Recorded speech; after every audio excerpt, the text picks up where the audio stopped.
My GOAT, Brian Newbert's offseason series, preseason build-up series rolls on here. He's going player by player through the Purdue roster and basically previewing expectations for the player, assessing the team's need, what role they'll play. And it's a really fun series. Oscar Clough is another one that is out. We did a video on that this morning, and this video is about the Jack Benter episode of Brian Newbert's series. So go support Newbert and all the work that he's doing. The premier Purdue writer, I guess you could say, reporter, whatever you want to call him. I don't know. One day I'd love to shake his hand and figure out what he would like us to call him. But goldandblack.com, on3.com is where you can find this series.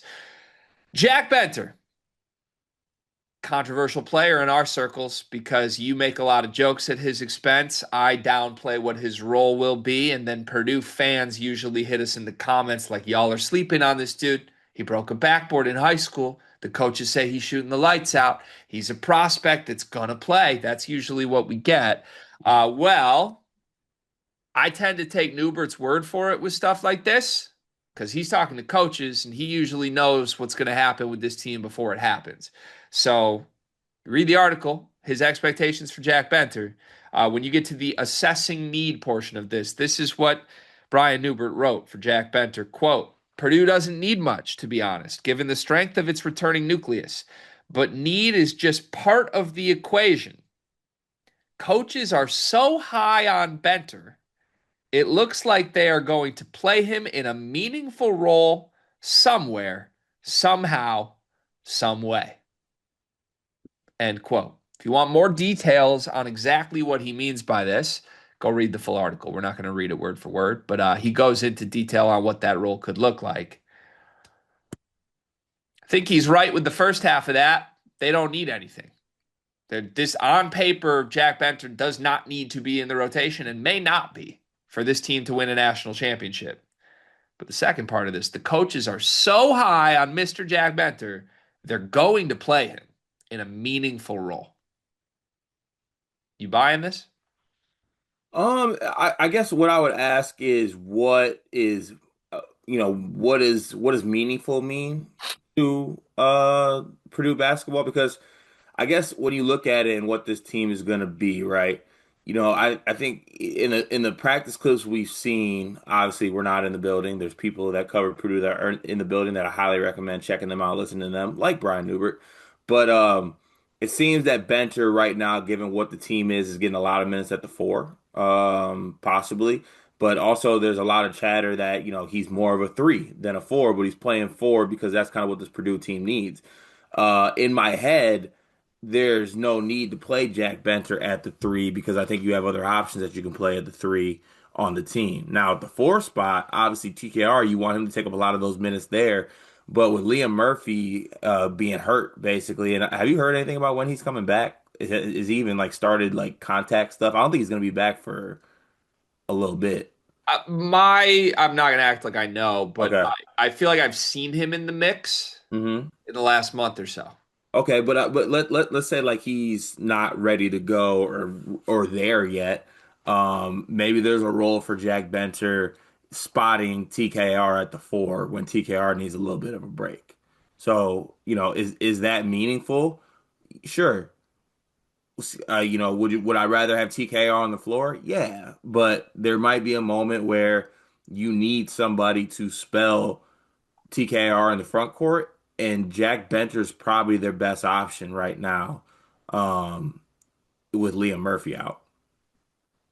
So when the guy they portaled in win now mode, who has his final year of eligibility, is unavailable, Jack Benter could have a meaningful role. Am I paraphrasing what you just said correctly?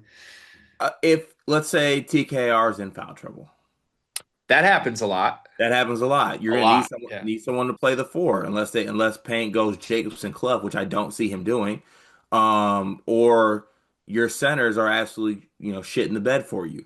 Put TKR at the five, then maybe go Benter at the four. So it's like break. You know what? Someone make an edit. Someone make an edit. It's a glass fire extinguisher with Jack Benter's head on it, and the writing on it says, "Woo wee, it's going to shit. It's on fire." And you break the glass. Just like he broke a backboard. There you go. It comes full circle.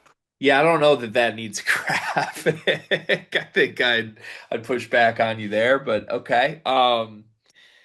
Yeah, okay. Couple notes from me if we're talking through like where is this role coming from? I missed this too, by the way. You miss what?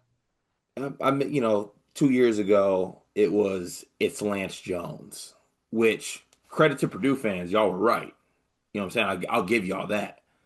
But I'm ready to dance again because this is Jack Benter we're talking about. Yeah, but I think even with Lance Jones, I'd have to go back and watch the tape. And Lord knows you and I are not big tape watchers. We're box score readers. If I could read our box scores from 2 years ago, I would love to know this. But no, I feel like even if we were downplaying what Lance Jones could be for that team, we still expected him on the court either Yeah, as a sixth man or a like to me, this is just different with Benter. And again, I this is I guess my public service announcement. I totally understand why Purdue fans might take exception to the way we, specifically you, have made comments that are skeptical of Jack Benter.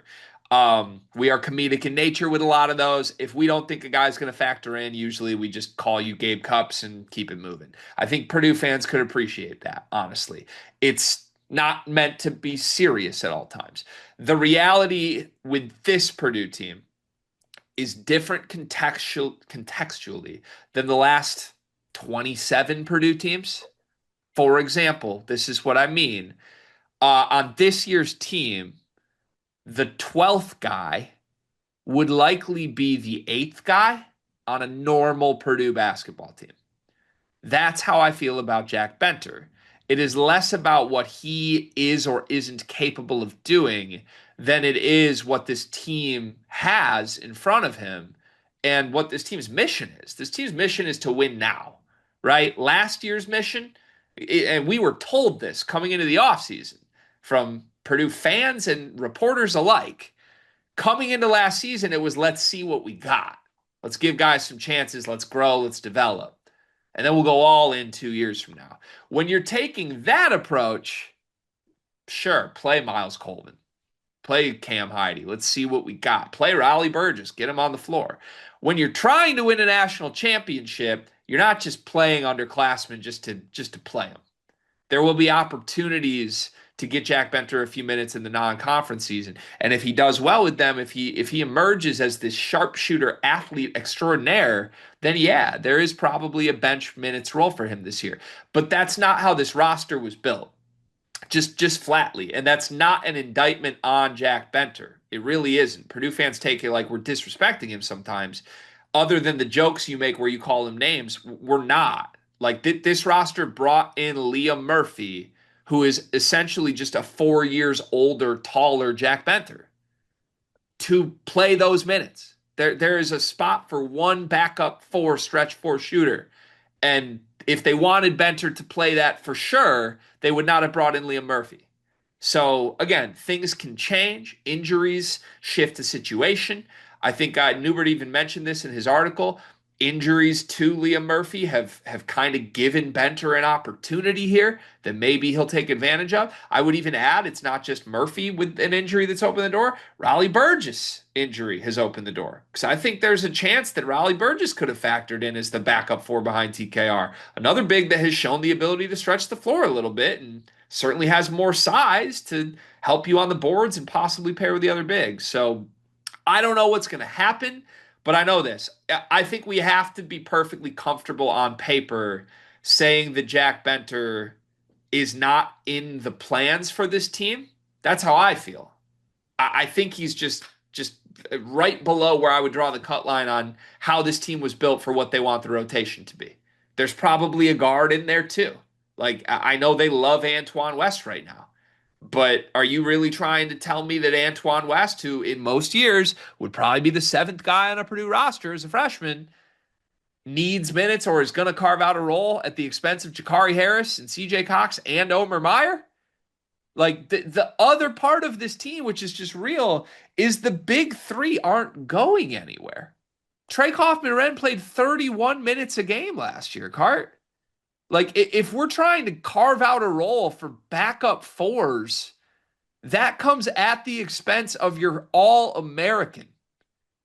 You're not going to do that. So I think we just need to reset a little bit. And look, I buy that the staff loves him, which is Newbert's first point. The staff adores him.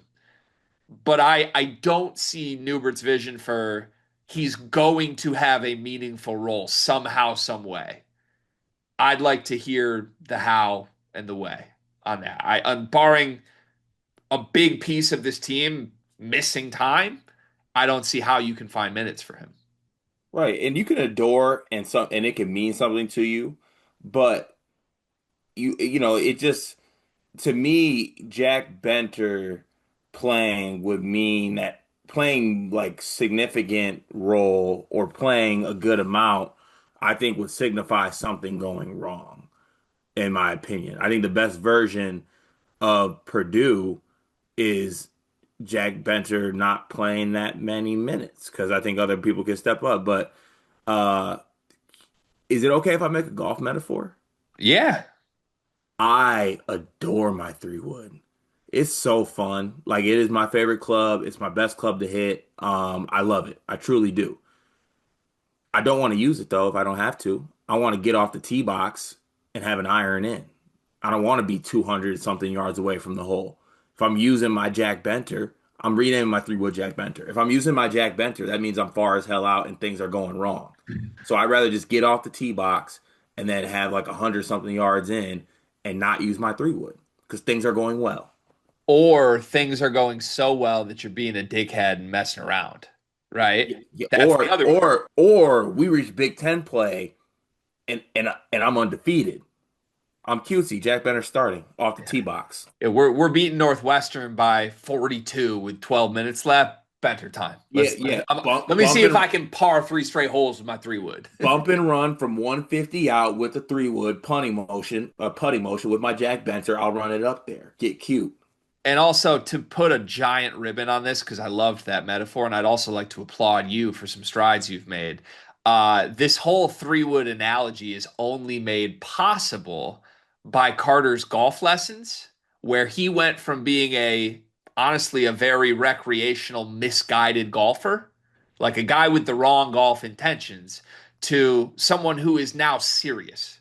I saw you swing. You got a whole new swing this weekend. I would call you a serious golfer. I would call you a high level competitive with intentions to win golfer based on what you're doing right now. A year ago, Cart, you never would have even been able to look a camera in the eyes and say, but I'd rather hit my irons than my three wood. You know why? Because serious golfers conduct themselves that way. And Matt Painter is now a serious basketball coach. A year ago, let me just, I'll hit my three wood. It's a 2 year plan. Next year's the year. This year, he took some lessons, and he's coming to win a national championship. Listen, we get a lot of shit on this channel for good reason, but this is why you need to tune in. That's a moment for Pat. I don't mean to self pat, but come on, that's good work by us.